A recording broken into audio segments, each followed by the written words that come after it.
سڵاو، من نێچیروان قوتابی کۆلێژی هونەرە جوانەکە. دەمەوێت لە ماڵی خۆمانەوەتان پێ بڵم کە هیچ ئاوازێک لە ئاوازی مانەوە خۆشتر نییە.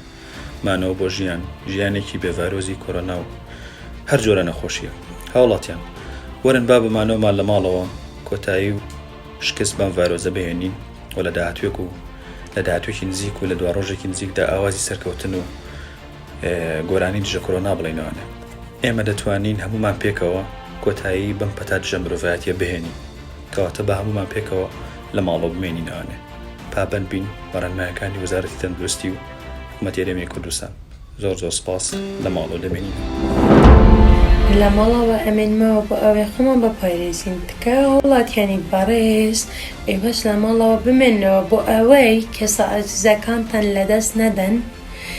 و هەروەها سوپاسی حکوومەتی هەرێمی کوردستان دەکەین و ئێوەش پابەند بن بەو ڕێنماییان.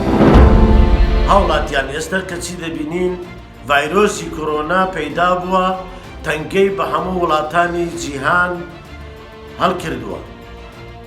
بەڵام کەچی دەبینین لە هەرێمی کوردستانی ئێمە لەخوا بەزیادی پاشەکشەی پێکەوتووە. بۆچی؟ لەبەر ئەوەی هاوڵاتیانی ئێمە دەستیان بە ڕێنماییەکانی حکوومەتی هەرێمی کوردستان وەگرتووە، دەستیان بە فەرمانی تەندروستی گەلی کوردستان وەگرتووە. با بە هەمومان بە یەکەوە دەست لە دەستی یەک بین، لە ماڵەوە بمینین هەتاکو خۆشەویستانمان لە دەست نەدەین، بەڵکو بەسەر ئەم ڤایرۆزەدا زیاتر ساڵ بین. ئینشاءڵڵا. سوپاس.